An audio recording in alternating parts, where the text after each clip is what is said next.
Hello, and welcome to Curse of Strahd. Let's get right into it. I'm just rub my hands together like I'm lighting a fire. Last time, the party had made their way to the city of Vallaki. You had a tense run-in with the burgomaster, Vargas Vlakovic. You took shelter in the Blue Water Inn and met the Martikovs, and you had a encounter with Rictavio, a half-elf who is another traveler into this world just like you. Uh, in the morning, you split up. Sal, you went with your old friend Ezek Strasny to meet a woman named Lady Fiona Wachter, a kind of noble woman within town who is against the ruling of the current burgomaster Vargas Vlakovic. And she told you that she had received a fortune to see you, and she led you to a tome. It's a tome that looks very similar to your own spell book. This is essentially an addendum to your book. It looks very similar, written by the wizard. When you leafed through the pages, you found powerful spells that the wizard himself had created, as well as it seemed that Strahd had been using this book as a journal to document some of his events in his life. But the real reason Fiona wanted you here was to cast a spell from the book, something you're uniquely suited to do, given that, of course, you're a wizard, but also the spell was written by the wizard, your mentor. You cast the spell, and you determine that trapped inside of this book was a powerful entity known as Lorcan, Finger of Oblivion. You were trapped in his sanctum full of writhing bodies, while creatures that Lorcan had trapped in is feeding on. And you saw the wizard himself being tortured and held hostage. You were briefly ejected into the mind of a devil standing in the basement of the Fiona Wachter house. Fiona told you that she wished Lorcan to restore the soul of her daughter, Stella Wachter. So Lorcan plucked a soul from his sanctum and restored it to Stella and spoke to you, telling you that he controls the wizard and therefore controls your spells. And if you were to free his true form, he would make you incredibly powerful. You were then plucked back from the tome by your familiar Linguini, and you woke up beside Ezek, newly sprouted horns on your head, and you left to the town square to commotion, leaving behind the tome and prison of the wizard is still in the grasp of Fiona Wachter. Meanwhile, the other group had tried to take Irina to the church, finding it to be hallowed ground, an actual protected place from evil. But the bones of the Saint Andral, the item that gives this church its hallowed ground status, were taken away. You tracked it down through an old acquaintance, Bill, who told you he sold it to a local coffin maker, bust into his house, searched his upstairs to find a bunch of vampire spawn that were just lying in waits in coffins. You snatched the bones, Petra turning some, Gabe abjuring others, and fled into the town square where you found the mass panic that comes with a vampire attack. People running, hiding, screaming, a woman getting mauled by one of the vampires. And you saw standing in the square upon his flaming steed, someone you presume to be Strahd von Zarovich, holding Irina in his charms. You called to Irina, she ran to you. He did not chase you, but instead flew off. You fought off some vampires, were accosted by werewolves, an silver alpha werewolf, who took the bones from Petra's grasps and fled to other parts of the city. You were reunited with Sal and fought alongside Rictavio briefly, and we cut now just after Sal has looked into the eyes of Linguini to see back at the church, it to be empty, other than sitting at the front by the pulpit is Strahd, deep in contemplative thought as the werewolf alpha ran to his side, gave him the bones, and you saw Strahd destroy it in his hands. You are all four reunited. Irina has left to go into the Blue Water Inn for refuge, You're surrounded by burnt, charred guards and bodies. The vampire spawn are nowhere to be found. They all died and turned to dust. You can tell it's chaos, but you're mostly alone.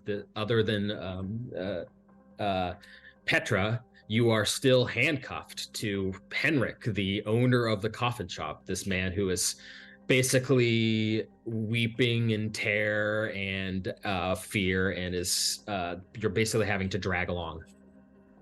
What do you do?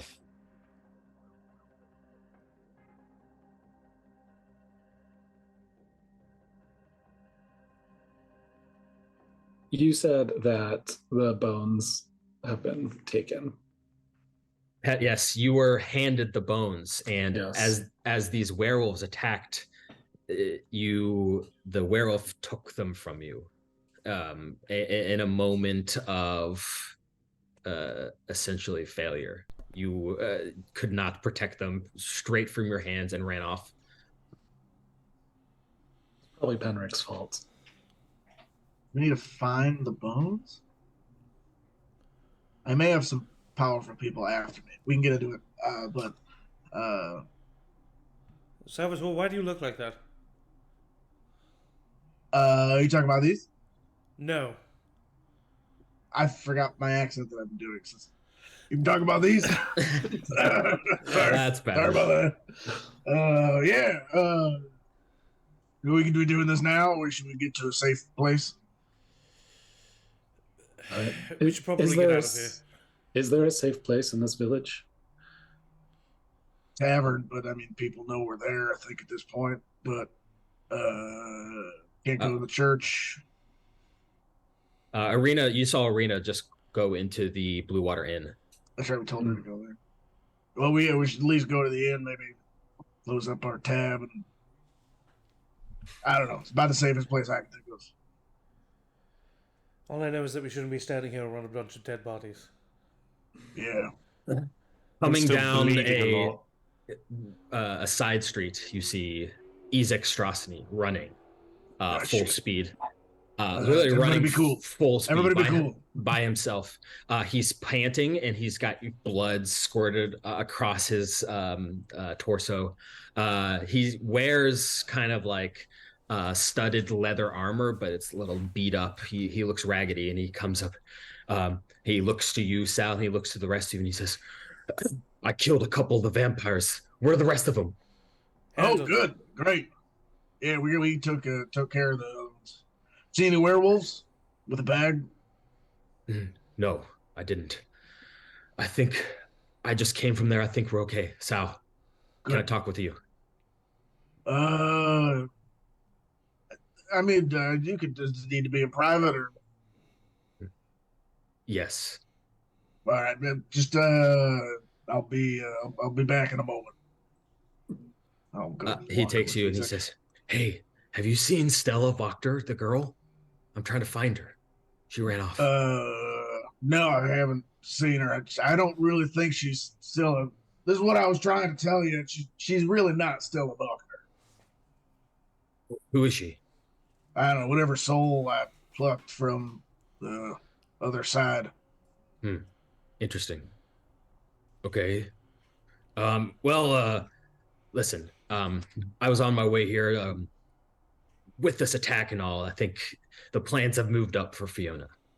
Right. So, and the plans, what was the plans? Well, we're going to unleash Lorcan. Right. Yeah. Right. Hey. And do you know where Lorcan's body is? It's encased in amber, right?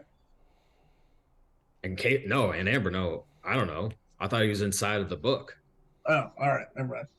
Okay, can you help me take down these bodies? And he walks over to the two Wachter brothers who are like still hanging from their nooses. Yeah, of course, yeah. He starts unwrapping the rope and takes one down. Damn shame. It's a damn shame. Damn shame. We're going back to the church. I think the father can talk to them. We'll figure out what happened to him. You're gonna do what? You're gonna talk to these? They're dead. Yes, I know. The Father Lucian, he's hard to cooperate, but we'll make them. Hey, look, you got a lot on your plate trying to find Stella. Why don't I take these 2 bodies over to the father? We'll get it all sorted out. Make a persuasion check. Cool. 5. He says, listen, you don't need to protect your friend. I know your friend Gabe did this. Now, I just need to confirm it. And this is your chance to sever your ties from them. They're bad people. You're above them. You will be crowned by Lorcan. Right. Who are these people? Just... It was definitely just Gabe, yeah. Yeah, I've had my eye on him for a while now. All right, yeah. You take them. I'll go. I gotta go talk to the group real quick, and then I'll catch up at the church. All right, I'll come back to Fiona's tonight, or I'll get you in the morning. If I don't see you tonight, I'll see you first thing in the morning for sure. I will see you. I will still be here. Yep. He nods and he goes and gives you a big hug, big bear hug. Yep. And he takes these 2 bodies and like fireman carries them and just walks down the street towards the church, leaving you all. I immediately go to Gabe. Well, while this was happening, could I be talking to the coffin shop owner? Yeah, I was gonna say. The one thing that I wanted to be doing was like, interrogating him basically. Yeah. Okay, he's a man in his maybe 60s, like early 60s, old man, probably close to retirement or maybe death. He's frail and terrified, and he put up a kind of the front when you first went into his house, but he has basically given up. He is basically dragging him. He goes, please, just let me go. Petra's probably talking to him before I walk up. Yeah, I'll gladly let you go. You gotta come clean. Where did the bones come from? I got them from the devil.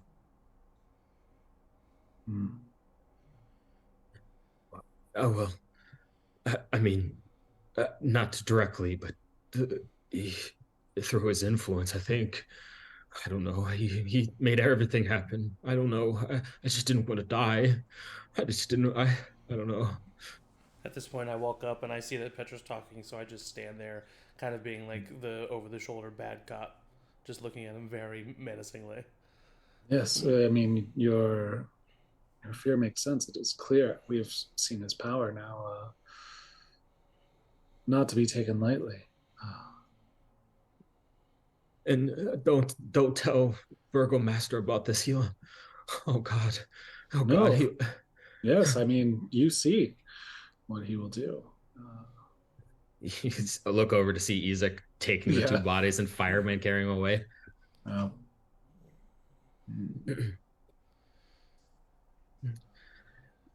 What can you tell us? I'm sure you did this out of trying to protect your own soul. I can't hardly blame you.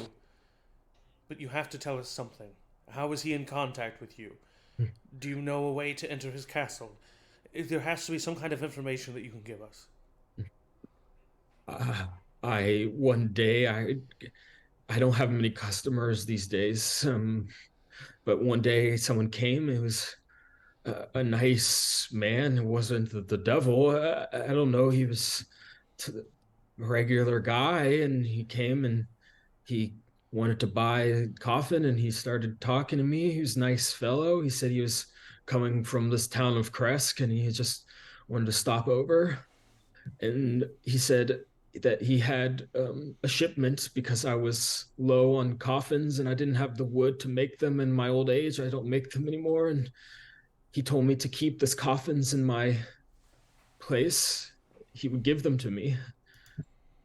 I accepted, of course, but I just knew there's something in them.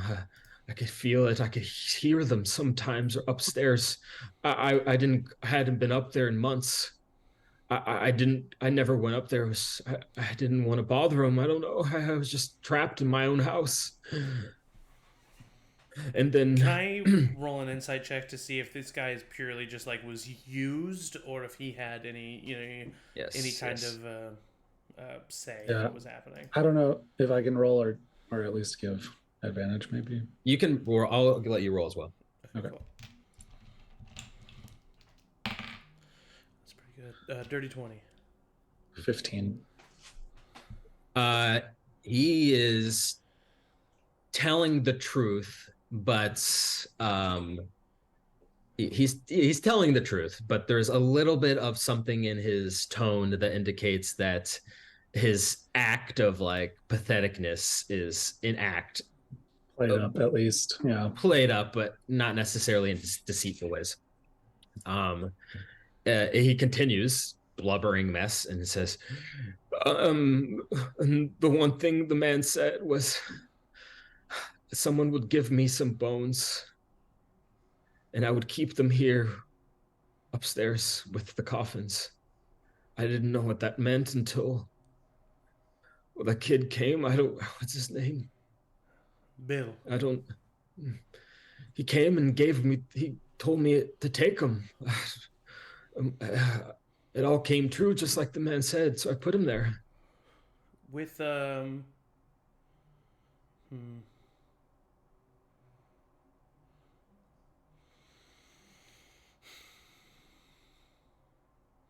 With a dirty 20, with that, like you said, the like blubbering mess part was a bit of a fake. Mm-hmm. So do I, with a dirty 20, and you can say no, do I get the instinct that this was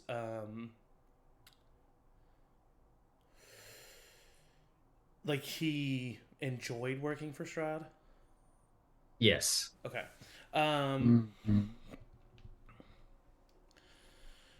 Whose handcuffs are they? Are they yours, Petra? They're mine, yeah. And he's cuffed to me. Yeah. So, I look to you, Petra, and I say, we should just release him. He's not going to be able to give us more information. All right. And I take the key out and... As soon as his hand is free from Petra, I'm going to grab it and, like, put it on the ground. Okay. And I'm going to take out a dagger, and I'm going to carve a pitchfork on the back of his hand. Okay. And then I will release it, and I will say, now everyone will know you are one who works with the devil. And I will turn, and I will go towards Salvatore. Jesus Christ, that's runs fucked away. up, buddy. You just carved a goddamn pitchfork into the back of that man's hand? He worked with the devil and was happy for it. They should I know was in it. a demon cult. That's messed up. You were what? Hey, yeah, we'll get into it. Heads up. They know that it was you involved with the Buckner siblings, and they're about to. I don't know how. I didn't tell them, but they're about to know that I was also involved. So just letting you know, it's pretty bad news. Is there any reason we should stay in this town and not just leave for Kresk? No. Nothing that I can think of besides the bones and helping the church, but What are we doing with Irina? Taking her with us, I'm assuming. If she's willing, dead weight at this point. If she's willing, I feel like she should come with. I agree. We can't. All right. We can't. Is that where we're assure going? Her Crafts? safety here. I thought so. That's where we're ending up, at least. But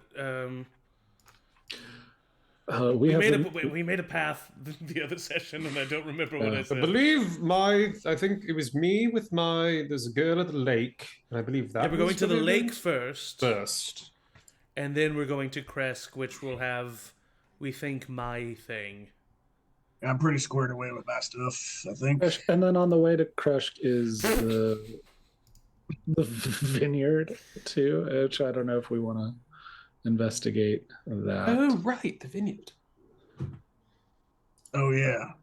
That is like one step at a time. shut Oh, up. wait, let's I didn't way, write down right? anything Rick Tavio said, but isn't he the one that kind of like laid out each of our visions for us? Yeah. He was like, "Here's where they are." Yeah. So mine's in Kresk, right? Yes. Yeah, and he called it the. Why don't I have this? He called it the what? Did he name a place? He didn't name a place. He just said it's in Kresk. He named a lake, didn't he? He named the lake. Crap, I'm so sorry, man. I didn't write this down. Did anybody write it down? Hold on. I'm looking now. I have all my notes written in the same journal, and so I was like going back. I was like, "Oh, rumors." I just have that Rumors. mine is just. I just said that mine is just north of here. Oh, yours is at Lake Zarovich? Yes. Yeah. Oh, okay. From the lake's on the way to the. So we're going to Lake Zarovich first, and then we'll hang a left. Hang a Louis at the lake. Hang a Louis at the lake. What is so? And where's and mine is in Kresk, but we don't know if there's a name for the place. Right. There's also. We just know it's a place where madness and illness is bled. Didn't he say it was an asylum? Am I crazy? Am I making that up? Yes, he Sounds did. like He said there's an asylum there. Yeah. Okay. And then also, I think on the Lake Baratok is where the Wizard's Tower is, too, which Yes. Wizard yours. was mine. And we've apparently maybe taken care of Salvatore's already. We've taken It's at least gotten going. taken care of. It's an active investigation. But there's no real location We can't. involved. Yeah, we can't talk about it. Are we leaving town tonight? I feel we must, and we can rest on the road. I don't think we should stay here. What about? I'll look at Gabe. Just like, what about the boy?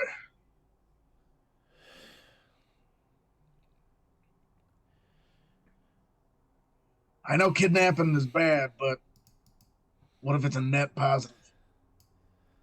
To be honest, I don't know if it is net positive. I don't know. Didn't we just get rid of a bunch of kids? Yeah, but I don't know that child will mix well with the others. I don't think that the boy's life is in danger, and that's what matters. yeah, but would you want to grow up in that house? You put that sweet child, No, that but sweet summer child, but in he that survived house. this long. I'm not saying we leave him forever, but I don't know if we can go and handle this now. All right. No, that's fair enough. That pains me to say. You see, I mean, I'm ready to go. you see coming down another one of the roads, this time back towards where you went to the burgomaster's mansion. You see Vargas Vlahovic flanked by his two mastiffs. Has he and seen about us already? We need 10 to go. city guards. We need to Um, go. We need to go. He hasn't necessarily seen you, but he's like To the at end. the To edge the end. of We town. have to get Arena. We have Come to on, get come Are Arena. they come on, lumped come on, together come on. for a fireball, perhaps? Dude, now is Yeah. not the time. They are, Oh yeah. my god, do it though. Do it. No, we gotta go. We gotta go. Nah, no, I'm not. I'm not gonna do that. I'm so bad. We gotta go. All 10 of the guards and Vargas and his dogs would be in the blast range of a fireball, just so you know. We also probably don't have that much HP. I like that Matt, in a way that Zach would never. Is like, yeah, pull the fucking trigger. Whereas Zach's like, "Are you sure? Are you this sure? is what you want to do?" I'll turn to the Sure. group and say, "Look, I can blast them all with a big ball of fire if you guys want to start shit, or we can leave. I don't I would want love to to just leave. do it." That's fine with me. Gabe specifically doesn't say anything and sees what the rest of the group says. we Petra, looking for some words of wisdom here. we can't just start blasting people with fireballs. We have Right. to. There are bigger things than We need to get Irene and get out of here. corrupt Yeah. politicians. Great, admin finished. Let's go. Yeah. And start walking Yeah. towards. All right, you run over to the Blue Water Inn. The Blue Water Inn is right on the edge of Is this where we stayed big last square. night? Yep, Okay. this is where you stayed and met the Martikos. When you walk into the front door, it is lively. There looks like refugees from the attack, people that were in the square that just kind of got shepherded into this room. The tavern is full of people. There must be 30, 40 people kind of all packed and milling about. You see behind the bar is Danica Martikov, who has like food that she's kind of passing out to people, and she stands on the table and yells to get people in order. Erwin is going back and forth from the kitchen. It's kind of chaotic. Don't immediately see Irina anywhere though. I have a plan. I go up to Erwin and I just stop him. Oh, hey, how's it going? Hi, I know. Listen, Are you okay? You're incredibly busy. We're all right. Is there a back entrance to this place? Yes, are you being followed? I don't think we're being followed, but the Burgomaster Yes. is on his way, and we could be to blame for that attack. We need to leave. Have you seen Irina? He shakes his head no, but he says, Bray, Brom, and his two boys kind of run out of the side of the room, flanked by Jonathan, the third boy that you had rescued from the hags. Yeah. And Where's Erwin, you do not see Reek. You see Staring at a wall somewhere. you see, Sitting in a puddle. you see Erwin say to Bray and Brom, "Hey, put them in the passageway." And they both nod and they look at you and they scramble up the stairs to the second floor. I follow. I have to find Irina. I'll meet you up there. Oh shit, that's right. Yep. No, we gotta find Irina first. You're right. I'm just looking for Irina. Okay, make a perception check. Oh no! Why is it? I'll just call out. Just find her. While he's looking, I'm calling out. 12. If I can maybe give him advantage. Yeah. I'll give you advantage. 12. You go into the like the tavern area and you're a bunch of people who are like, some people are crying and gathering their thoughts. It's very chaotic and you're looking around, you're yelling her name, people looking at you, not here on the first floor at least. I mean, she has a room upstairs. Okay. You know. She might be upstairs. We should all head up there anyway. That's where we're supposed to go. Okay. We're Terminator run upstairs. You Terminator run upstairs. Okay, so I skip a step. I try to skip a step and I fall down the stairs. Can you, Zach? No. I'm trying to figure out a roll to determine how long your perception check took you. Oh fuck. Okay. How about we? I mean, we're talking. How about I roll a D100 and it was that many seconds? D6 in minutes. D6 and or D6. No, it wouldn't take minutes. I don't know. It's big time. I'm a tall guy. No, yeah. D6 in 30-minute increments. Yeah. Roll D100. D100. And you can give a minimum time if you want. Yeah. 20 minutes plus whatever you. Yeah, or like 30 seconds plus whatever this D100 is. Oh no, that's a 92. So we subtract that from the time. Okay, so 92 milliseconds. This is why I told you guys to go upstairs. Okay, it basically takes about 2.5 minutes to do this search. The rest of you, what are you doing? Okay. Sal, you stayed. You had. Sal's helping me. I would have gone upstairs, also trying to look for her. Okay, you're going upstairs. Petra, upstairs. I would go upstairs and like. So me and Sal stayed downstairs. You two went towards upstairs. the top of the stairs, looking, but also like trying to be like. Yeah. Okay. You get to the top of the stairs. You see Bray and Brom kind of look at you and head down the hallway. The second floor of the Blue Water Inn is a row of doors to rooms that you can rent out. Your rooms are in this hallway, but it's also got a balcony that overlooks the main tavern floor. So as you're walking down this hallway, you're overlooking the crowd of people. You look down, you can see Gabe and Sal combing through the people, but Bray and Brom disappear down a hallway that's interior to the second floor, away from the balcony. Like motion for you to come and disappear out of sight around the corner. Richard, are you following them? Is it possible first to just go to Irina's room where she stayed and look to see if she's in there? Yes, it is. Let me.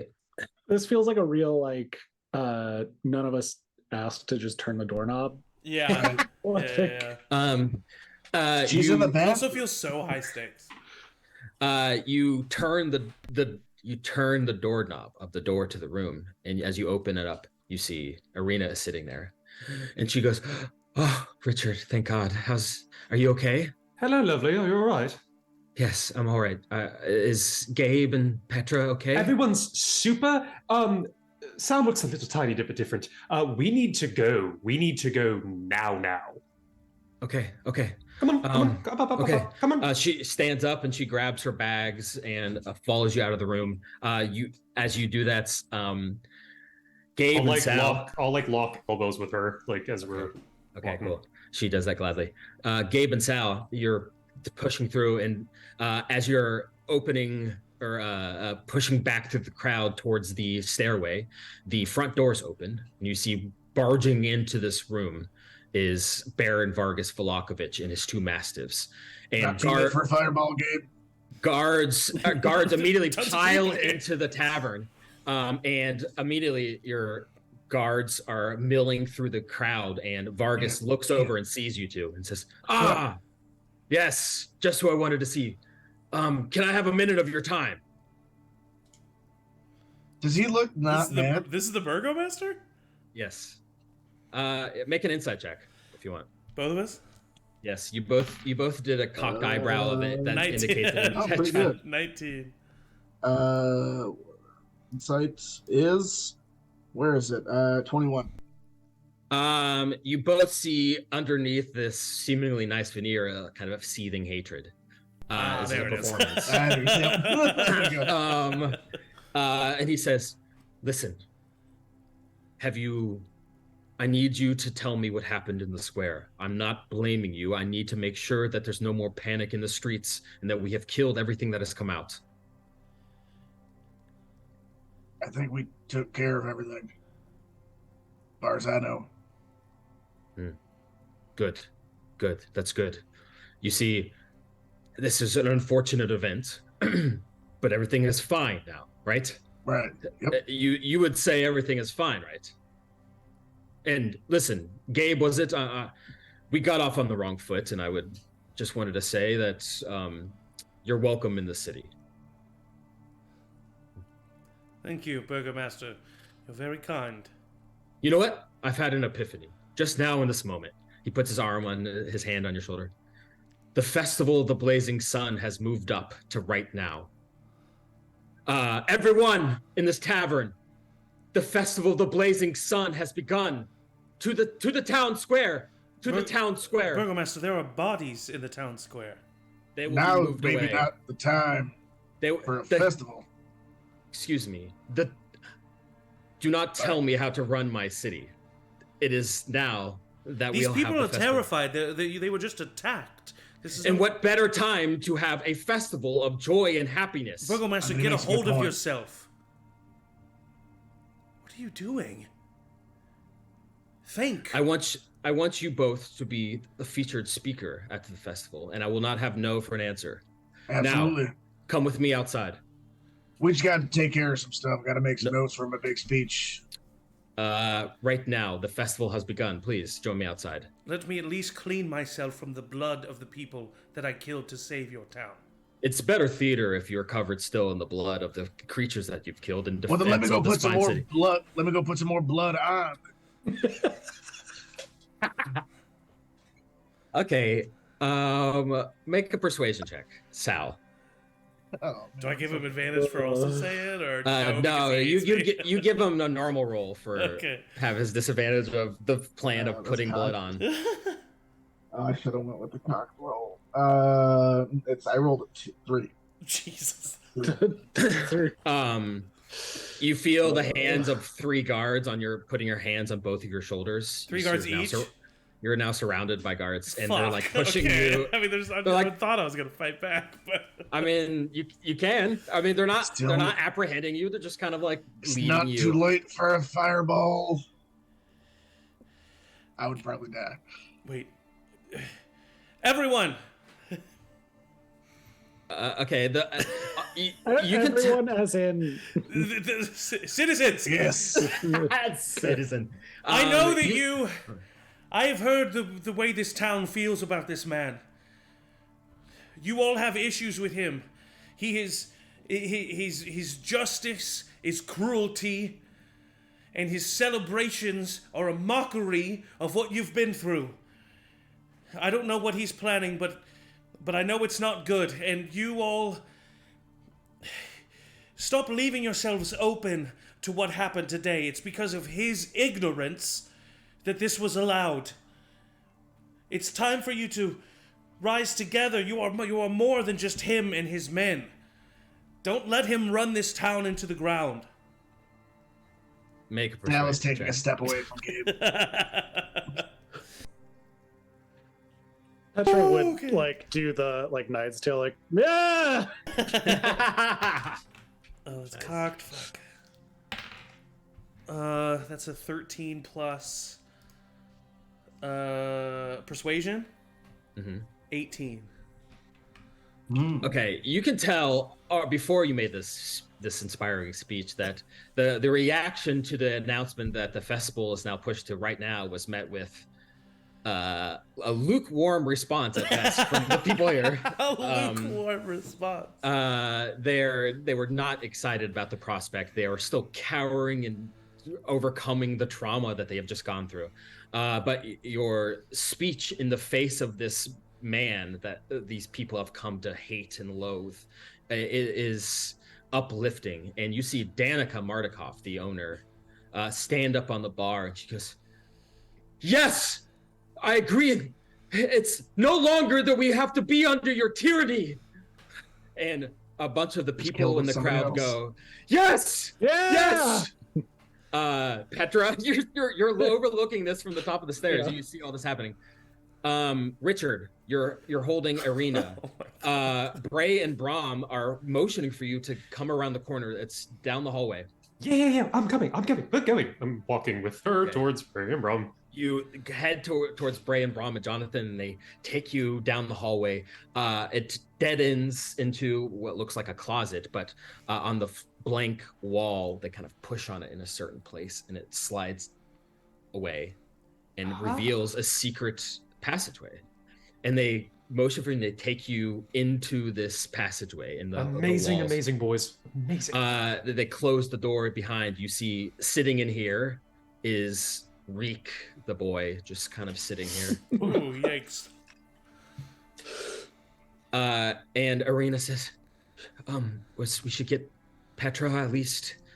Oh yeah, she's the first one I grabbed. Are you kidding me? Least. What the fuck?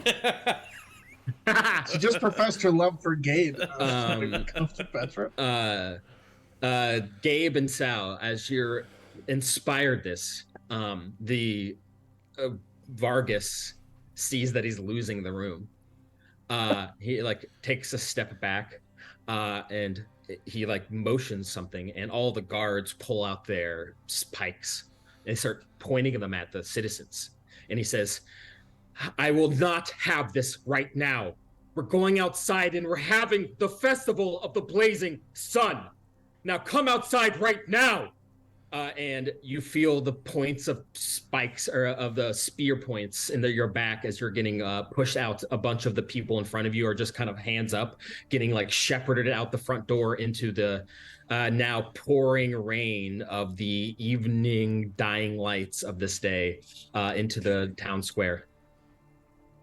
Do you do anything? Otherwise, you're just being pushed out into the square. I take out... Fuck.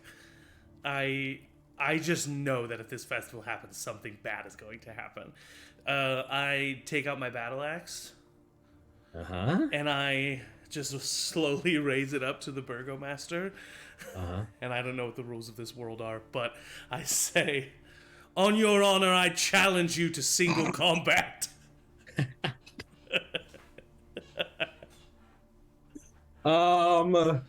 Make a...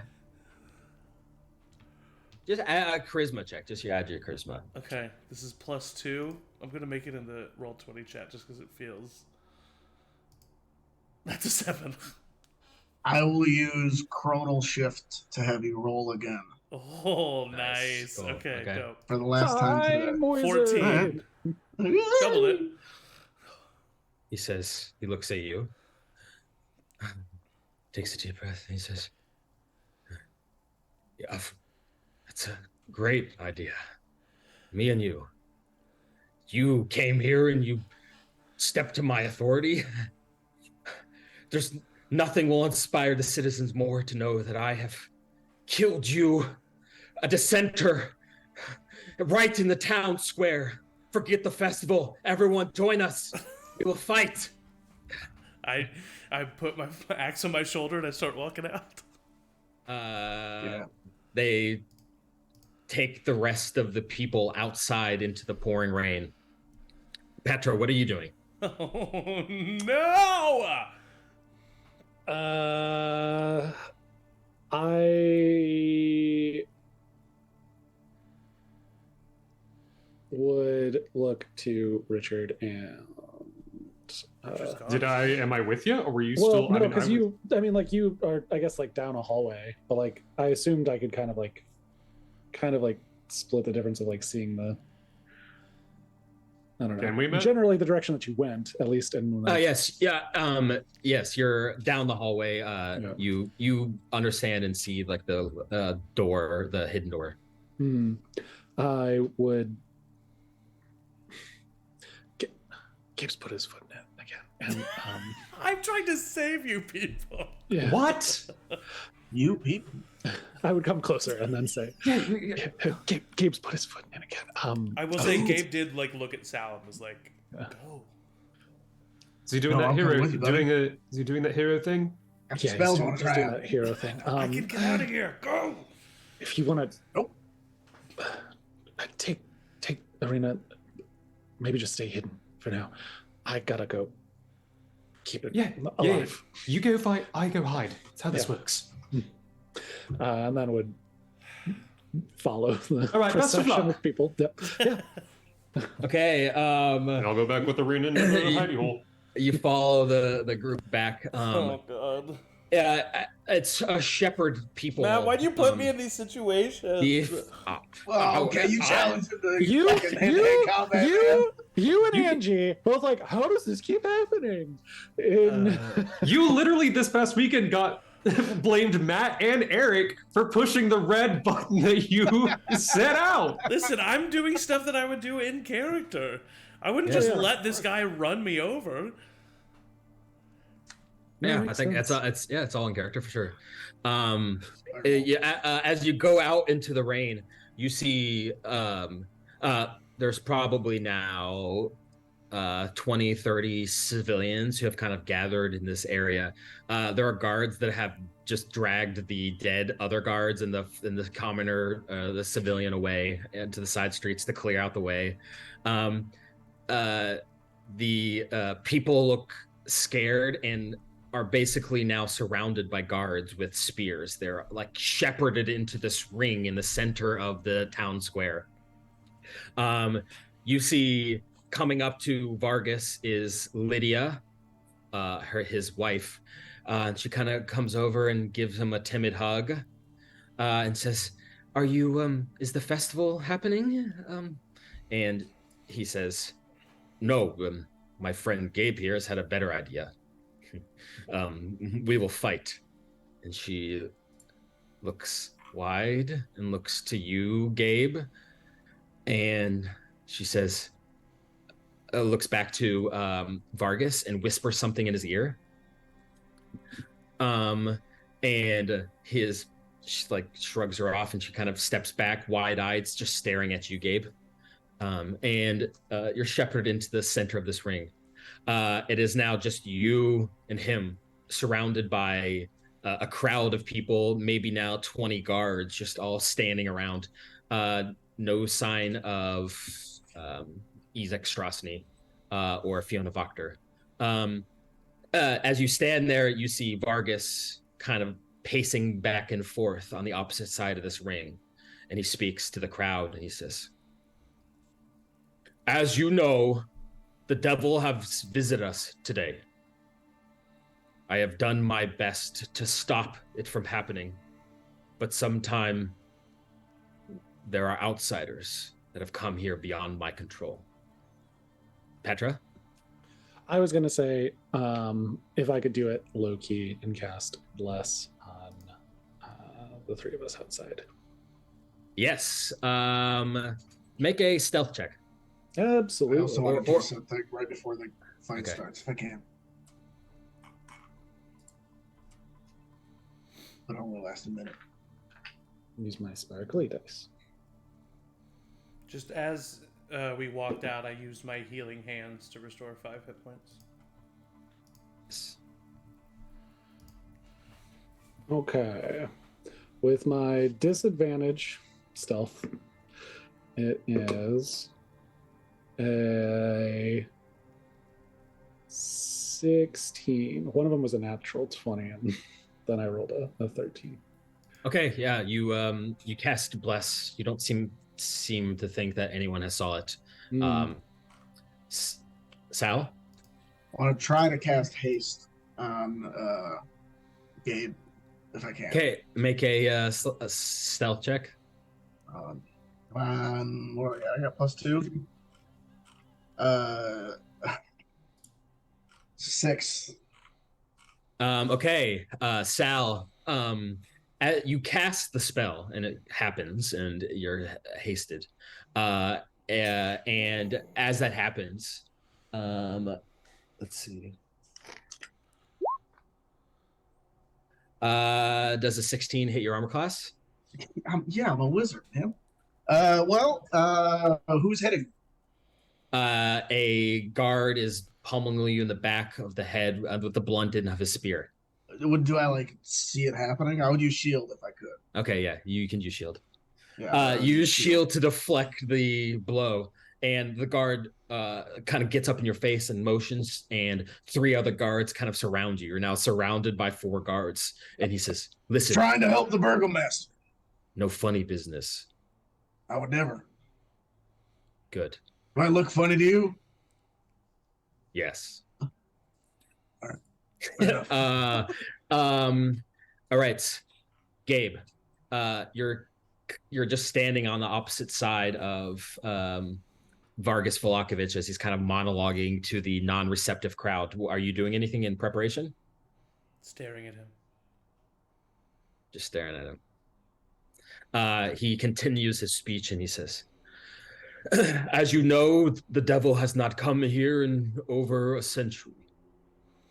Isn't it interesting that the first time he comes is right on the heels of outsiders that come here? Have I not protected you all these years? And once these outsiders are gone, I will protect you once more." And he turns to you and he says, "You got a sword?" I have my axe. Axe. What do you prefer? Weapons? Fists? You should use a weapon. Make an intimidation check. 15. He looks to you and he says, he kind of looks around. "All right, I will use a weapon. You're a trained fighter. I'm an old man. I will still beat you." He pulls out a longsword. I say we leave the fate of this town up to the civilians. If my removing you is the only way to do that, so be it. And I just get ready in a fighting position. Okay.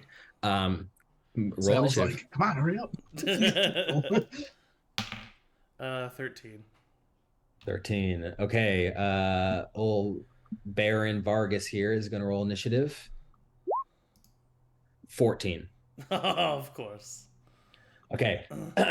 He steps up to you, pulls out his sword, and he says, "You have come here. I should have kicked you out the first time that you stepped to me in my own house. I was weak then, but I will be strong now." And he will swipe at you with his longsword.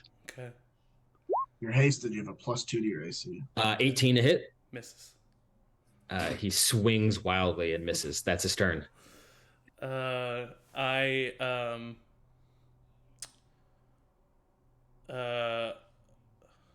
attempt to grapple him with my first action.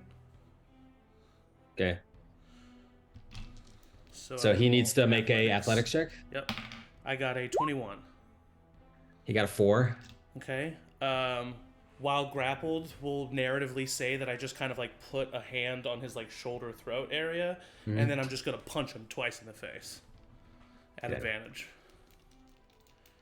with my second action. Unless is a grappled action would take the place of both extra attacks, right? Or would it only take place of one of the attacks? I would say I think it's just one. Okay, so I have 3 attacks then at advantage. First one is a unarmed strike, 21. Yep, hits. Second one is a 22. Third one is a 18. Hits. They all hit. 4 points of damage each time for a total of 12 points of damage. Okay, you grab him and punch him 3 times in the face. Immediately, nose broken, blood smattered all across his face. His couple teeth cracked and shattered in his mouth. Is that your turn? Yeah. Actually, I'll use my bonus action to cast Hunter's Mark on him. Okay. He looks a little desperate. He looks around and he whistles, and his 2 mastiffs run from the crowd and jump you. Oh, of course.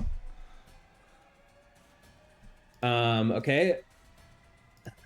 It's music. Okay, first one is going to bite you, or try to. 12. Misses. It's gonna try one more time. Fails. Second one as well. 16. Misses. 9.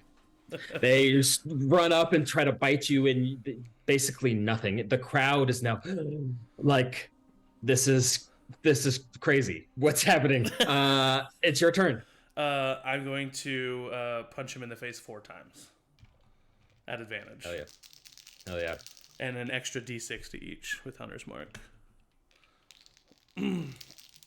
First one. Does say haste can only do 1 weapon attack only. Says that action can be used to take. It says that action can be used to take the attack action in parentheses 1 weapon attack only. Oh, okay. Okay, so he. Well, that's okay. You're juiced up the first time. Earlier. Oh, yeah, it gives. Okay. That's fine. All right, so I'll take 3 at advantage.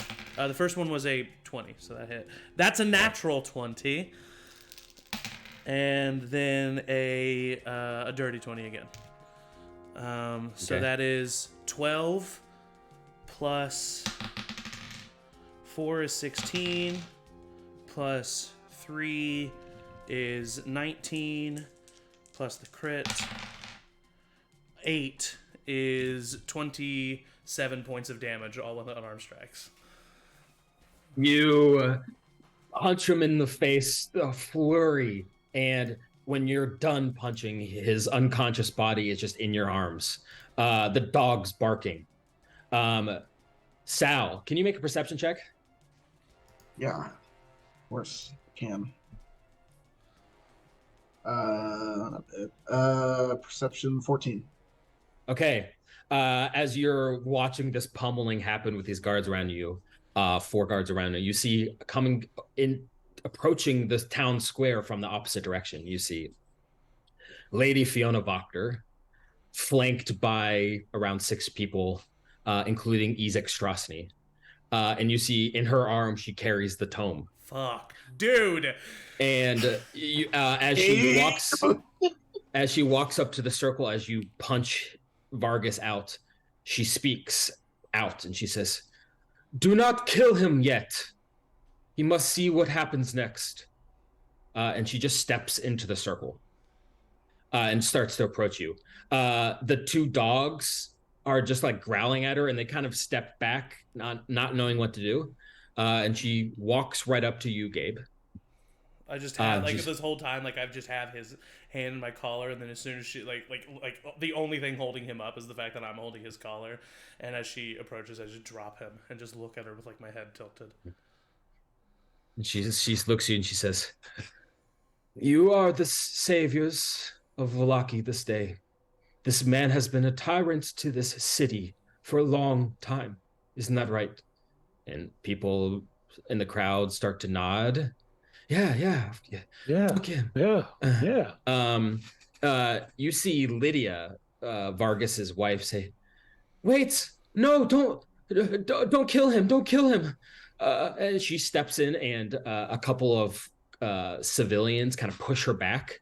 And Fiona says, This is the day of the reckoning of Vallaki. We will be better than this from now on. Let's burn it down! And the crowd starts to yell and scream. She opens the tome in front of you. And she starts... Can I try to get it? Can I try to grab it? Can I try to grab that tome? Yes. She's right in front of me. I need you to make a athletics or acrobatics check. Acrobatics? How do I get put in these situations? It's a sleight of hand. Ugh. Are you sure it's acrobatics? It doesn't matter. It's still really low. That's a 2. Okay. Sal, Petra, what are you doing in this moment? She's trying to read from a spooky book. Yes. I'm going to cast Silence. Nice. I just want to see what she's reading. if I can look at the book. Okay. There's a little bit of chaos in the moment as there's guards around you. You could try to like break free from they're not grabbing you, but like in order to see you would have to like walk into the circle basically where Gabe is. I do have observance, so if I can maybe read her lips to see what spell she's trying to cast. If I can do that. Okay. You see that she is casting the Infernal Calling spell. That's not good. And as she's in the middle, she looks at you as you try to grab it. She pulls it away and she's incanting this wicked high-level spell. And then suddenly everything goes completely pitch silent. And her eyes go wide. As this is happening, we cut now. Fuck in the hell. Richard, you are sitting in the little alcove. Playing checkers with Brom. It is a weird kind of eerie feeling of what is happening outside of this. You know that's Gabe has gotten something weird. Arena is just kind of sitting there as Bray and Brom are like playing with each other. Reek's sitting there and she looks to you. Arena looks to you and she says, I'm sorry. I don't know what happened back there. I've become a little bit of a liability to, I think, your group. So, Hey. I think I'm going to stay here if you do travel on. It's okay. What you've done for me already has been beyond incredible. I don't even think I could ever repay you. Well, no, you're coming with us. I mean, I don't know. I'm just a target, basically. No, never. At this moment, you're sort of the only thing that's holding us all together. Well, I'm glad you said that. I actually have a gift for you. It's kind of a weird time. We're in a like hiding spot, but I don't know, maybe not a better time. She reaches into her bag. She pulls out a small satchel. There's like green, black weeds that have kind of been finely crushed up and mixed around with some other weird concoctions in this like vial. And she hands it to you. I'm going to show you what this is. This is Arena's Corrupting Bane. 3 uses total. This is a bonus action. You can apply this poison to the tip of a weapon. Next time the weapon successfully hits, the target takes an extra 3d6 poison damage and must make a DC 15 Constitution saving throw or have the Bane spell applied to them for 1 minute. Damn. Wow. Are you serious? This is amazing. I've a little bit into herbalism, and I have been trying out this recipe, so to speak, for a while, but I think I've perfected it. It's my first batch, and I think, judging from your style, I think you would make good use of it. More than me, of course. I love this. Thank you. Teeny question for you. Mm-hmm. Earlier, when we were on the road sharing secrets and things, for a moment you asked if I was dead. Told a story about someone that I met, and your response was, "Oh, so you're dead, Richard." I'm sorry. I didn't mean to be rude or unsympathetic. I don't know.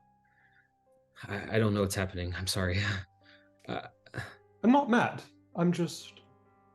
See, the thing is, ever since I've arrived here, everyone's saying that I look dreadfully familiar.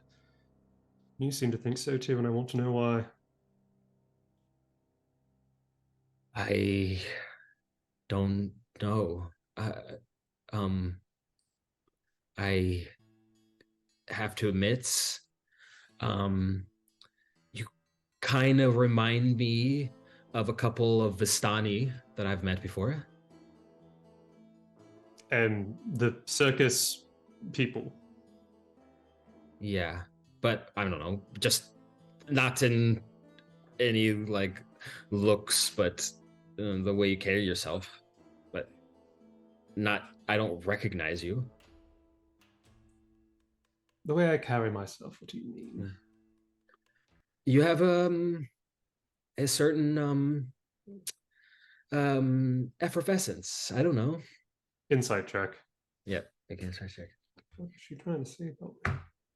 Ooh, not very good. 8. I mean, she's trying to compliment you by calling you effervescent. That's a word for it.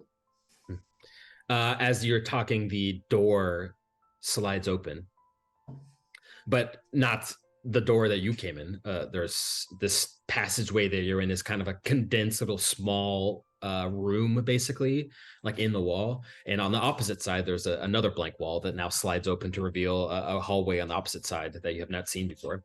And walking in, you see a teenage girl, maybe 15, long brown hair. You've never seen this girl before. But she kind of comes in and sits down and sits next to Reek and puts her hands on Reek's hands to like console him. And Bray and Brahm both look at her and go, "Who are you? How'd you get in here? How'd you know about this?" And she looks over to them, doesn't say anything. You don't know her? This was not... Hello? Hi? They don't know. They're like, "I don't know. We don't know who that is." But she ignores you and she looks at Reek and holds Reek's face with her hands. And then kind of leans in and whispers something in his ear. Small girl, excuse me. What are you doing here? What is this? Is this some sort of weird... What is this? She turns to you. Her mouth in a crooked, scowling sneer. Her eyes are wide, almost panicky. And she says, "I remember you. You killed me!" Oh? She then turns back to Reek and starts to speak into his ear again. Oh, I'm gonna fucking attack her. Okay. I'm gonna leap at her with my rapier. Okay. Roll an attack. Yeah. Sorry, I'm used to level 10 Achilles. That's... Oh, yeah. 23. You stab her in the shoulder. And as you do, she shrieks, "Ah! Ah!" She turns to you and her body contorts, her fingers elongate into these sharpened long nails. Her face grows and stretches into the unmistakable visage of a hag, and her mouth widens into a disgusting sneer, and she laughs in your face. Disappears.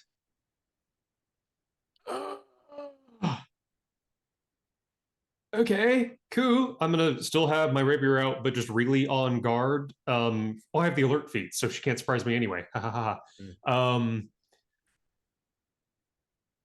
Reek, are you... It's hard to tell with you. Are you okay? I'm fine. Oh, absolutely. I can totally tell you're so normal. He looks at you and he says, "Wait. Reek. No. I'm not. Don't call me Reek anymore. Now I'm Martin. That's better than Reek. Doesn't. It's not a flattering name, you know. I'm Martin now. I think that's better." All right, Martin. Is this a thing that happens? Are you sometimes Reek and then sometimes Martin and then other times you're like Danielle or something? What's up? Jonathan, the boy, wide-eyed, goes, he's barely ever talked before.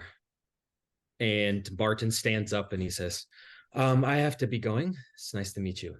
He walks over to the door and... Going where? Nope. Step in front of him. Hey, little child, where are you going? Outside. Not really a good time. There's a lot of nasty things out there. Why? What do you need outside? Or we'll get an adult to go and get it for you. I'm trying to find my mom. Okay. Who's your mom? Who's my mom? You don't know my mom? Okay, I'm gonna say this with a lot of time. Is your mother one of the hags? He looks at you and he says, yes, my sweet boy. We cut back. It is now. Let's find some appropriate music for the chaos that's happening outside right now. It is silent, ironically. Fiona's eyes are wide as she tries to cast a spell, but is cut off mid-sentence. The crowd has erupted in full revolt. There are people shouting, running about the streets. It is pouring rain, but somehow a group of them have been able to light a torch. It has lit a house on fire. The Vargas is sputtering blood at your feet, Gabe, as Fiona frantically tries to figure out why her spell is not being cast. What do you all do? Can I try to ask Fiona to give me the book? Give me the book. Make a persuasion check. All right, come on. I haven't rolled higher than a 3 on these. This is the one. Oh my god. Well, I rolled a 4, 5. She looks at you. And she takes off towards the opposite side of the town square. How close trying is to she get to me? 5 feet. You were just trying to grab her book. Yeah, I'm gonna attack her. Okay. Can you use an opportunity attack to grapple? Yeah. Yeah, I'm gonna try to grapple her with a strength check. Okay. That's a natural 19 plus 6, 25. All right, you grab her before she has a chance to run away. She looks at you and she's yelling at you wordlessly as you grab her. Petra. I turn and look at Sal. Petra, what are you doing?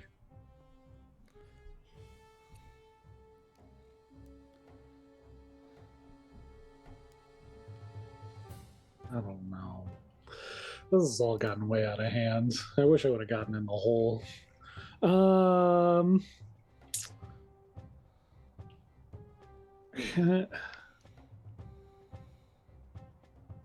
Is anybody trying to attack Gabe while he's trying to get the no, book?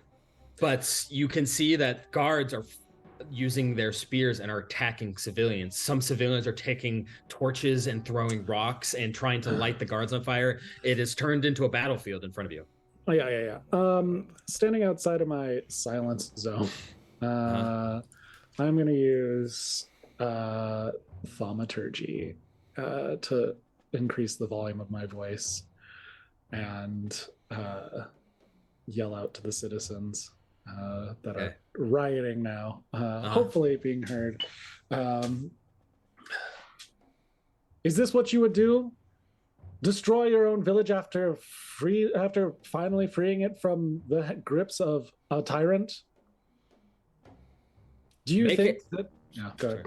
No. Make a persuasion check with disadvantage. Just waiting for you to cut me off. Persuasion check with advantage.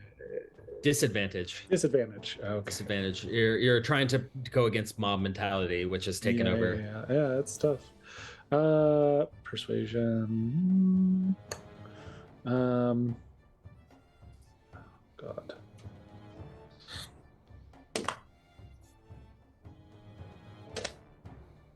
That is a 7.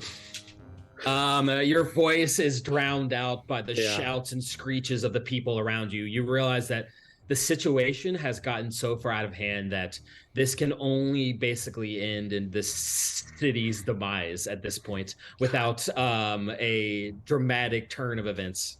Yeah. Gabe, Sal, you have grabbed Fiona, who is trying to scream at you, not understanding why her voice is now silent. What do you do?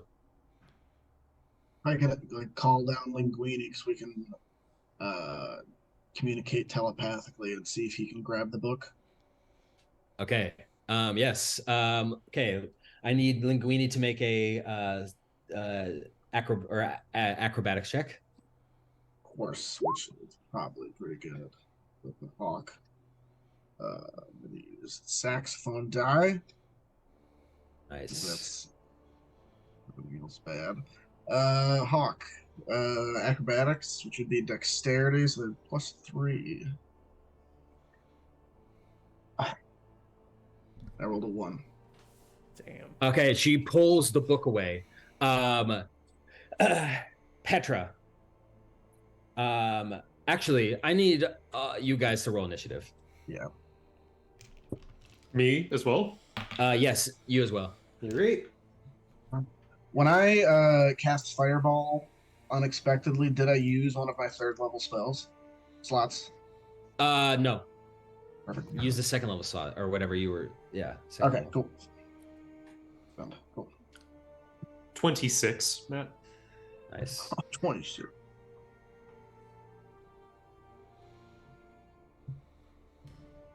That's very high. Yeah. That's my thing. Good at hiding and starting a battle. Yep. What's your plus 11? 12. That's amazing. Yeah, that's wild. Alert plus swashbucklers. So it's my dex plus my charisma plus 5. Wow. What's your charisma? Plus. Oh, and your dex is also probably pretty high too. I have a +3 to charisma. Oh, cool. Okay, Gabe, what'd you get? 17. Sal? 17. My dex is a 14. Mine is a 11. You first. Petra? 11.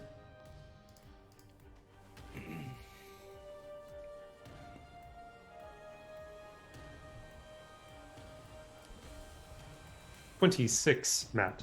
Oh my gosh.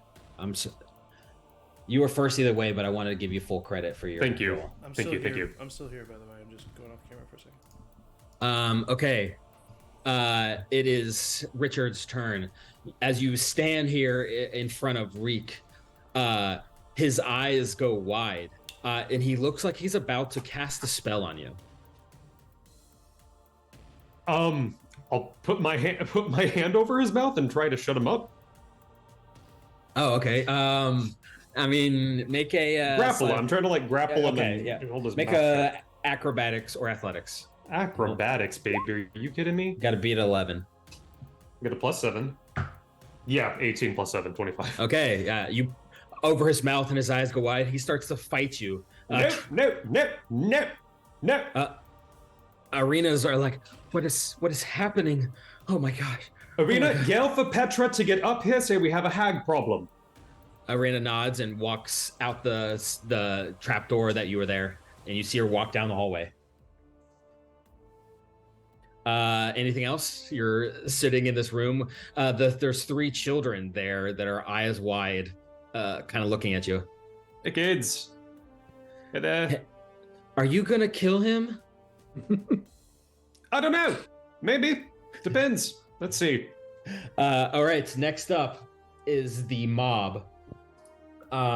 You see Petra. The mob starts to burn houses, and they start to throw stones and rocks at a bunch of the guards.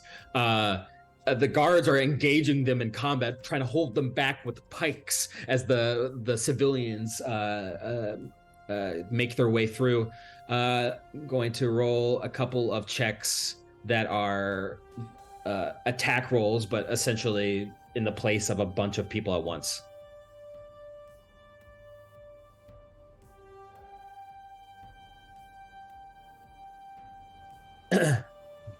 All right. A couple of guards get overwhelmed, and you see right next to you a random civilian hit a guard to the ground, and then take a rock and smash the guard's head in. Mastiff's turn. The Mastiff is going to attack Gabe. They each have 2 attacks. 16 to hit. What's your armor class? Like 20? 18? 18. You're okay. Yep, Mastiffs do nothing. Sal, it is your turn. And I'm silenced. Yes. Linguini. 20 feet around. 20 feet. Okay. Yeah, so Linguini has a 15 initiative, by the way. okay. Good old Linguini. Do I know that? I mean, I wouldn't really know that Petra cast silence. I don't think Petra's done that before, so no. No. No. I mean, knowing that if she casts that spell, something really bad is going to happen, I would just try to do everything I can to separate her from that book. So try to go for the book. Okay. Roll a acrobatics check. Okay. Oh my god, it's another one. Wow, she rolls. Why am I not a 4. halfling? She rolls a 4, but still manages to keep it in her hands. Oh my god. She's like grabbing onto it. Turn. Okay. It is now Gabe's turn. I mean, I see that Sal's doing the same thing, so I'm just gonna try to rip this book from her. Okay. At this point, I'll give you a strength check for this. At this point, Okay. It's less trying to grab it from her and more just pulling it from That's her a grasp. natural 20, 26. Okay. You pull it from her grasp. It lit up because I had a natural 20. Nice. All right. Yeah, you pull it from her grasp. Her eyes. I sprint 20 feet away from the silence. Okay. So Yeah. can I like point to Linguini? Just like point him out Yeah. to Gabe. Yes. Linguini nods.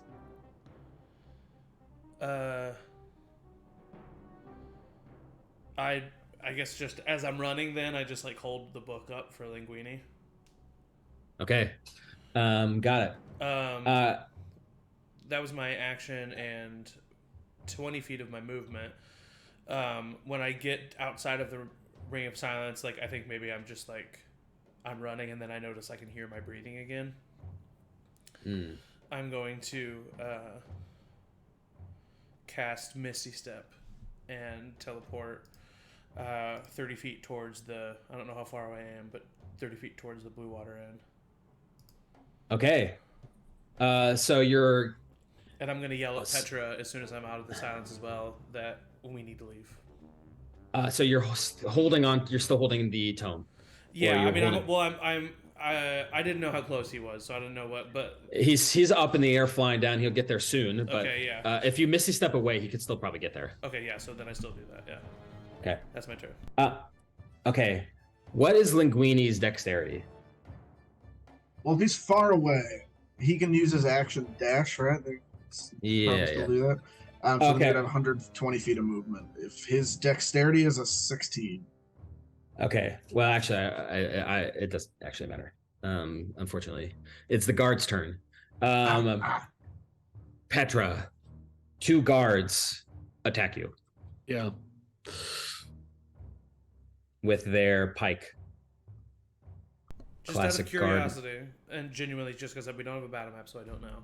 How far away was Petra? Like, if I would have Misty Stepped 30 feet, because I still would have done that no matter what. So, if I Misty Step 30 feet, would I go past her, or could I potentially, like, get next to Petra? You can get next to Petra. Then I will use my protection reaction to cause them to have, the first one to have disadvantage with my protection. Okay. It was a natural 20, and then it's just a 20. Okay. And that's 2 piercing. I guess we'll take that.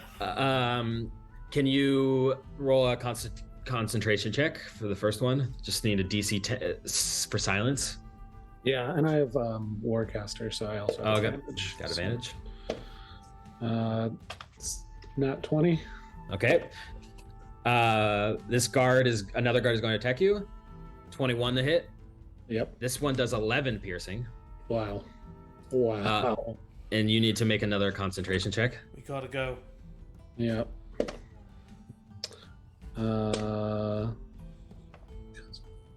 That is an 18. All right. As I ran away, I definitely would have, like, I'm not leaving Sal behind. Like, I know I didn't say it, but in character, like, I definitely would have been like, Sal, let's go. Like, Yeah. Yeah, he's running. Okay. That's the guard's turn. They're attacking Petra. Next up is Fiona's cultists.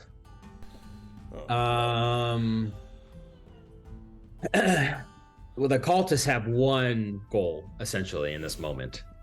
It is not for you to take this book. Yeah. And there are 6 of them. One of them is going to cast... Can you make a wisdom saving throw, Gabe? Of course I can. It's a 13 plus, I think, nothing. Oh, plus 3 Paladin. 16. Okay, you save. Can you do it again? Yep. That's a 5. As you're standing next to Petra, you look over to see a seemingly normal middle-aged man wearing normal Velaki attire, but he looks to you and he mutters something under his breath, and then your muscles seize up, and then you cannot move any longer. Okay. Two of book these is still held up in the air. yes, yeah.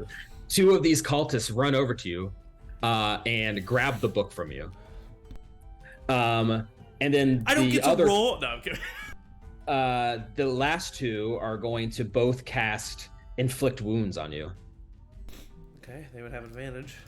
They do have advantage. They each got a +3 to hit. So the first one at advantage, that's a 19. Hits. So 30. inflict wounds is 3d10. 17. Okay. The second one is also going to cast it at advantage. That's misses 13. Okay. The 2 cultists that grab it run down into. They basically are 30 feet away from you. Yeah. Both of them grabbing onto and they're running towards the center of the town square. It is Linguini's turn. Fuck. Linguini is gonna go for that book if he can. Yeah. Okay. Linguini can make a acrobatics check. This is Let me intense. use my duck dice. Oh. Come on, dude. 10. Linguini, you see this cultist grab onto the book, and Linguini's with a beak grabbing onto it, and then rips it from the cultist's hands. Yes, Linguini. Linguini! And then what is Linguini doing? I mean, that would be his action, I'm sure, to grab the Yeah, book, so he yeah. just use whatever's left of the 60 feet of movement to go, like, Okay. up and away. Both guards are going to give an opportunity attack. Yeah, of Oh course. shit, he's a hawk. Of course. Dude. I mean, 1 hit and he's dead. He's got 1 hit point. What's 1d4 minus 1? Roll low, Matt. Roll okay, low, good. Matt. It's got a +3 to this. You got an AC of 13. 15 to hit. Yeah, it hits. I mean, he's Okay. dead. Linguini disintegrates into a puff of feathers, and the book falls back down That's into definitely the the noise that But the hands. book's on the ground? Yes, the book is on the ground, right at this guy's feet, basically. Got it. Next too. Next up is Fiona. Fiona, okay, Fiona's a smart lady. She knows that she's being silenced, essentially. So she's going to take her turn to run out of the silence. And run to the book. And she opens the book and she recites twisting and gnarled words incited on the pages.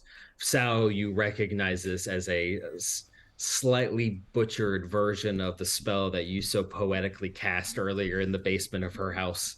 Silently, I'm so you're not even doing it right. And you see the book flies open, its pages flapping in the rain. And you see pulling itself out of the pages a massive horned devil, steps into the square of Valaki. It is probably 8.5 feet tall, long curling horns that draw back behind its head. It is carrying a pitchfork, and it has wings on its back, and its skin is red and scaly like that of a dragon. Looks around menacingly. Sal, can you make a charisma saving throw? At disadvantage, because I have not had a pie yet. Yes. It's a 17, and that is a 7, so 8. Your spell book begins to rumble in your hands, and before you know it, it similarly flies open, and climbing from within it, you see a similar horned devil appear out of your spell book. Standing, towering above you, and it kind of stoops down and looks at you, and he says, "Ha, ah, ah, ah, ah, ah, ah," and then turns around and it surveys the battlefield. And Fiona yells, "Yes, yes!" She turns to the devil that she has just summoned, and she says, I have summoned you. You are bound to my will.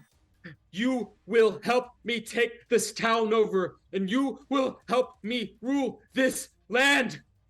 Where is my daughter? Where is my daughter? Okay. Baron's turn. He's dying in the middle of the square. He doesn't even get to see this. It is now Petra's turn. Real quick, just before Petra starts, I just want to say, Reek is not on this list, and I didn't know if he should be. Just wanted to point that out. Yes. Thank you. Martin. Yeah, come on. You're right. Jesus. Okay. No, Martin. Well, no, Martin.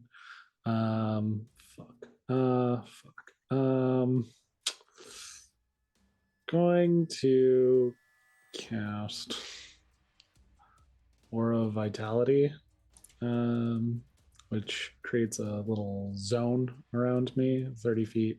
Whenever I want to, using a bonus action, I can give one creature in the area 2d6 healing. Does that get rid of silence? It will get rid of the silence, but I'm not doing us any favors at this point in time. I'm still silent. I'm still silent.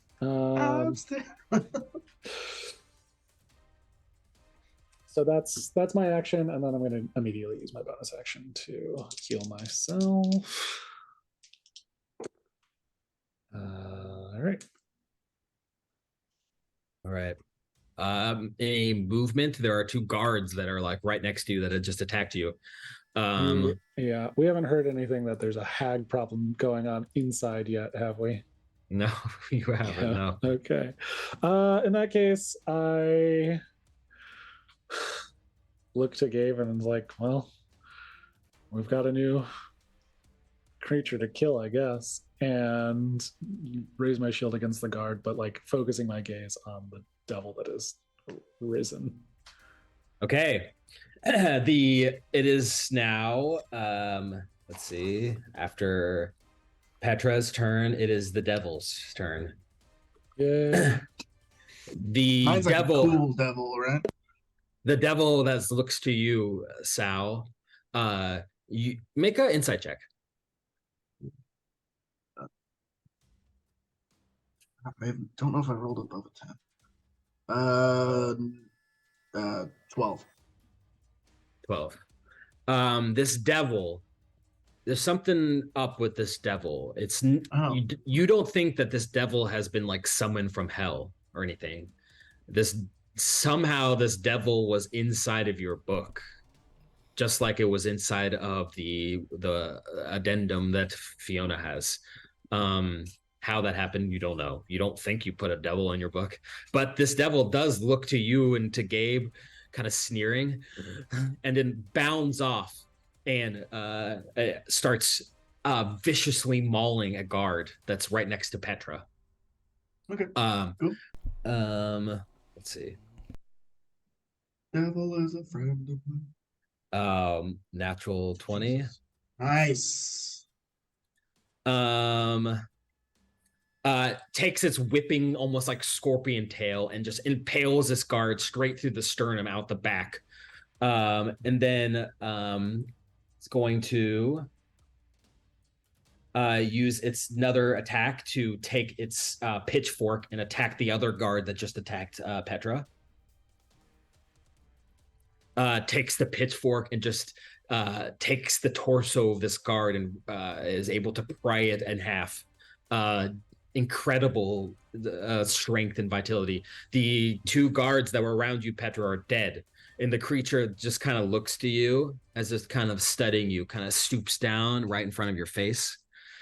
The devil that's in front of Fiona looks up to it and says, I command you, finish him off, and points to Vargas on the ground, who's now like sputtering, bloody, his face all messed up from the punches of Gabe. And the devil kind of looks and then turns back to Fiona and talks to her and says, I have commands from my master to rip you in half. And she looks to him and he begins to ravage Fiona Wachter.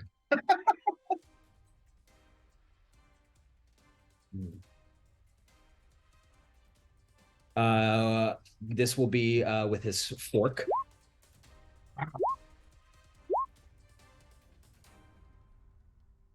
37 piercing damage to Fiona Wachter. Skewers her on the end of his pitchfork. She screams in pain. Oh, no! No! It is now Ezek's turn. Ezek runs up to you, Sal, and he says, no! What's happening? Talk to it! Convince it! Stop it from attacking her! He shakes. I'm in control now, Ezek. Make an intimidation check. Do I get advantage because a devil just crawled out of my spellbook? Yes, I think so. All right, cool. I think so. All right. Now we're getting somewhere. That's a natural 20. That's a saxophone on the die. Ezek looks at you wide-eyed. What? And he runs over to Fiona. And he is going to go up to the devil and say, stop! I am one of you! She commands you! What are you doing, Lorcan? He's going to try to make a persuasion check. 15.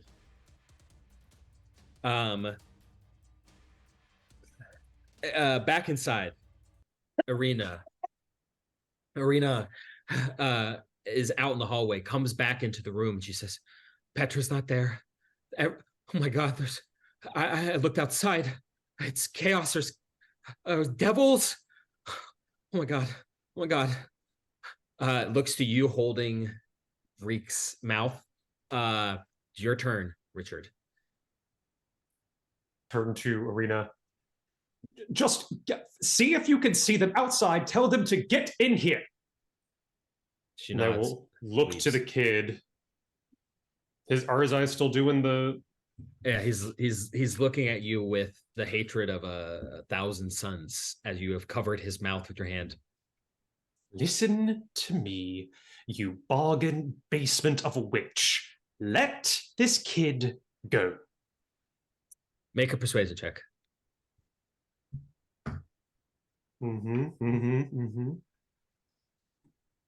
Plus pretty good persuasion. 25. The kid's eyes soften. And then they closes them and just kind of goes limp in your hands. Hey. Is this Martin? He looks up at you still holding your hand over his mouth. Nod or shake your head only. He shakes his head no. Reek. Nods. All right. I'm gonna set you down. You set him down and he looks at you, wide-eyed, and through your hand says, "I'm sorry." You okay? He nods. What? You're safe, okay? He hugs you, gives you a big hug. I hug him back. Jonathan, the kid, comes over and says, "I think that's the real him. Oh man, are you okay, buddy?" And Reek looks at him and nods. This, other than his brief moment as Martin, this is the most life you've seen in him. And he looks at you with thankful eyes in this moment. Can I do an insight check to make sure that it's not still Yes, absolutely. 16. Yeah, you believe that this is Reek. Your words of persuasion. Make a history check or arcana check, whatever's higher. They might be the same. Yep. Okay. 17. Yeah, you've convinced this hag to leave the body. You think normally it would be difficult to convince a hag to do this, but this is because this has just happened. Her inhabitation of this kid's body was weak enough that you were able to persuade her out. But of course, the girl and the hag are gone now. Well, hey, you have a really great smile, Reek. Now, what I would love you to do is go hang out with those boys over there, and I'm going to make sure that we're all okay. Okay? He nods and he goes over to Bray and Brom, and they welcome into their little circle in the corner of the room. Okay, point to them. You two. Anyone else comes in here, you come and shout for me to come back immediately. Yes, sir. We'll go out into the hallway as far as I can go to see what the hell's going on if I can help. You head out the hallway. You can see as you kind of head down the stairs, because there's no one left in this tavern, completely empty. You look out the front windows and you see the chaos that is unfolding in front of you. There are bodies strewn, devils ripping people apart. You see Gabe is a statue in front of you, Petra bleeding, Sal running. It's carnage. Buildings on fire. Oh. Okay. I feel like that's probably all I can do in my turn. I just did a lot. It is now the mob's turn. The mob has taken over the city. The guards that were protecting have been slain by these devils and a mixture of mob mentality. The buildings around are destroyed and damaged, and they're not stopping. They are dead set on destroying this entire city. It is almost beyond saving. It is now Sal's turn. What's the status on that book? She's still holding the book? She's still holding the book, although she has been impaled by a pitchfork from a devil. Right. And it would be my action to grab the book. It would be, although you think it would be pretty easy to grab it from her in this state. Right. But it's my action. I gotta get that book. I gotta get the book. How far away is she from me? 20 feet. 20 feet. Okay. I'll go for the book. Okay. Roll a acrobatics check. She has disadvantage on her check. Okay, yeah. 11. Okay, you grab it from her arms. Her eyes are wide. She looks at you and she says, "I knew you were a betrayer. I hope you burned in Lorcan's hell forever." You're not worthy to burn in Lorcan's hell. The devil smirks at you in approval. As I'm running away, it's like, in case the number I haven't forgot. And then Okay, you run back. Gabe, it is your turn. You are held. Yep. I believe. Do you get a? I think you get another check. at the end of his turn. Yeah. Yes, you can make a wisdom saving throw. Gotta get that book. That's an 22. Okay, you are unfrozen, but at the end of your turn. Gotcha. You see I'll actually give you movement, but no action or bonus action. So to Gabe's mind, it looks like Salvatore is controlling these devils. Well, yeah, the devil came out of his spellbook and then just technically helped Petra, and is attacking Fiona. Attacked Fiona. Yes, and did not get. Sal ran away. It could have attacked him, made an opportunity attack, but it did not. I think that in Gabe's somewhat limited knowledge of arcane magic, because I'm also trying to justify him, like, not just like, I think that he would think that these are some kind of illusion or conjuration from Sal. And that I will say Gabe or Sal is running away, like telling, like pointing to like run. I look at Petra and I say, I do not think these are monsters. I think it's time to leave still, and I'm just gonna use my 30 feet of movement to keep heading to the end. Okay, you make it to the front door, open the door to see it completely empty except for Richard standing there alone at the front of the stairs. We gotta go. Yeah, there was a hag upstairs. There's two devils out here. Upstairs. And I ended my movement, but I continued. Okay, you see Arena there as well, and she looks to you and says, "Are you okay? Do you need... I have a healing potion if you need it." Soon, thank you. Not now. We should just get out of here. And I turn and like look out the door, waiting for my friends, making sure they get here safely. Okay, the cultist turn. They are no longer interested in you, Gabe. Yeah. And instead they turn their attention to the devil. I'm like their god now, right? Though.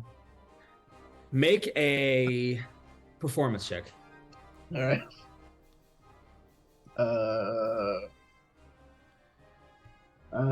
17.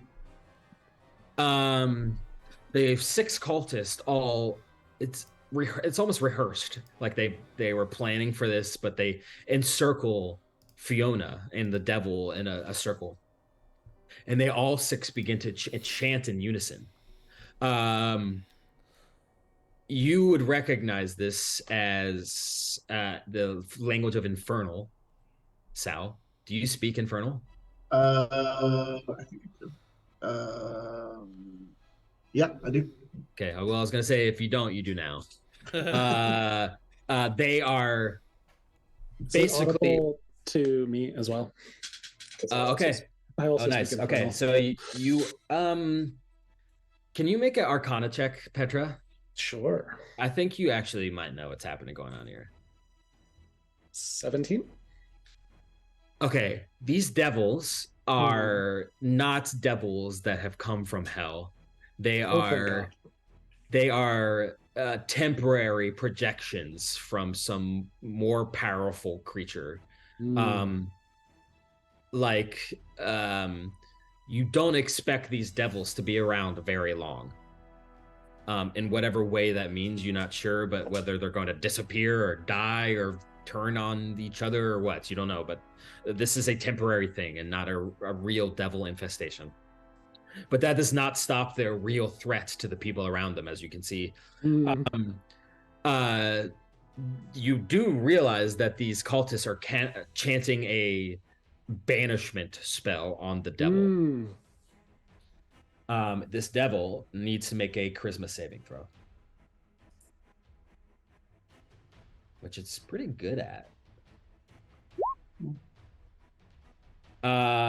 Resists the spell and does not get banished. The cultists, you get the feeling that they had to all do this. We use their action together to do this. That is their turn. Linguini is dead. Barrett is bleeding out. Fiona's turn. Fiona, what is Fiona going to do? I mean, die. Hopefully. Yes. She is. The Horned Devil is gonna make another charisma saving throw. Succeeds. Wow. desperate and on her last leg, eyes wide, understanding the weight of her misjudgment of this situation. Tries again to banish this devil away unsuccessfully. And then she looks at the devil and she says, wait, stop. I will work with you. I have connections across this valley. I know people in Crest. I've met Strahd before. I'll bring you to him. I'll bring you to him. And the devil looks to her and says, my master does not care about him. It is Petra's turn. Petra would begrudgingly accept that these devils are a non-threat long-term and do a quick assessment, see how like the people in the immediacy around her are doing. Like, has Sal taken damage? No. Okay. Would look to Sal. They're going. I'm not going to leave you out here though. And right behind you. Okay. And would then turn and start making their way towards Gabe, and then getting in within range of Gabe. Does Gabe have missing HP? A little bit, yeah. He's Yeah. yeah. Go ahead and take 7 points of healing for you. Thank you. Yeah. Okay, I'm gonna say now the devils leave you alone, and in fact they pick off the rest of these guards, and these cult members are chewed up. You're all together now at the front of Blue Water Inn, including Arena, where it's briefly out of combat. What do you do? Hello, what the hell? We gotta get the fuck out of here. Yeah, there was a hag upstairs. She came in through this, and I'm like leading them up the stairs as I talk. She came through. Did she leave anything?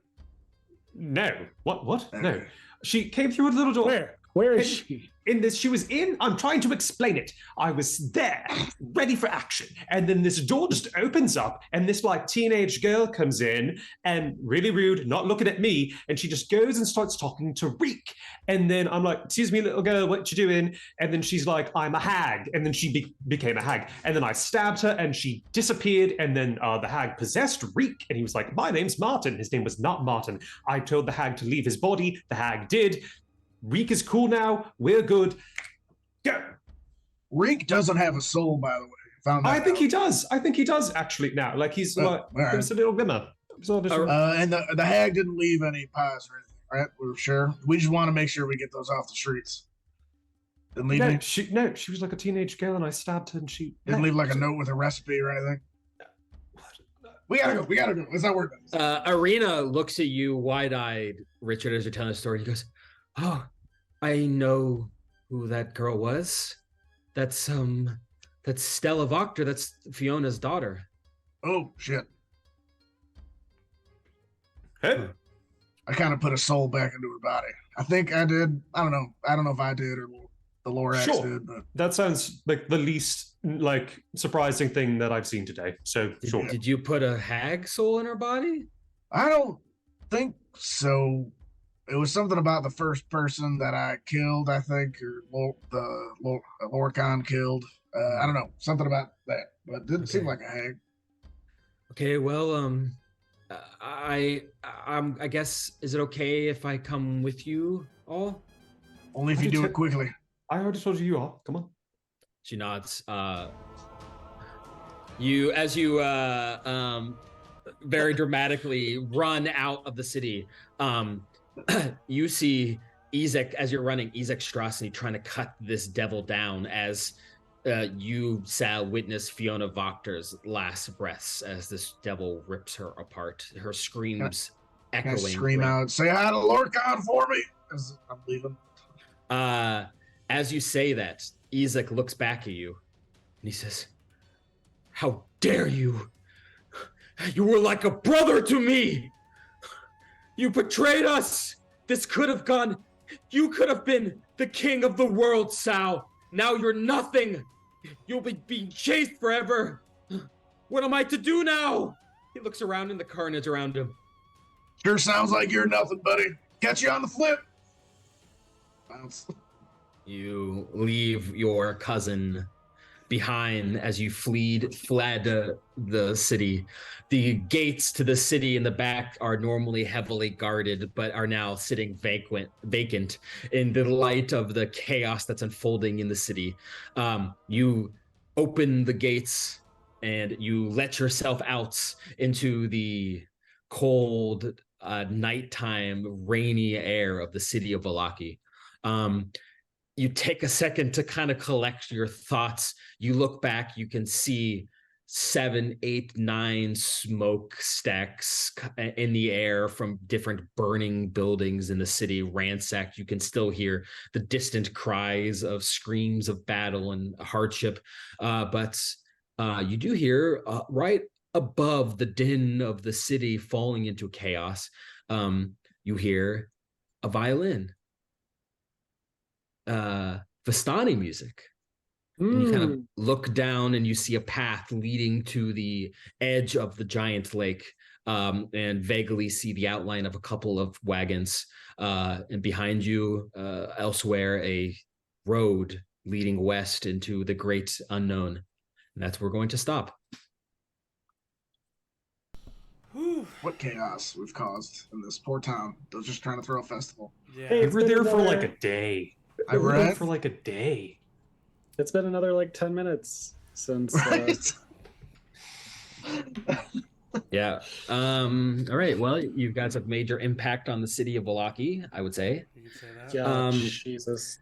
All right. Thank you for playing. That was great. It was very fun. Thank you, Matt. Yes, thank you. So good. And thank you guys all for watching. I love you. And with that, as always, everyone say, I love you. I love you. I love you. I love you. Fireball. Ba-ba-ba-ba.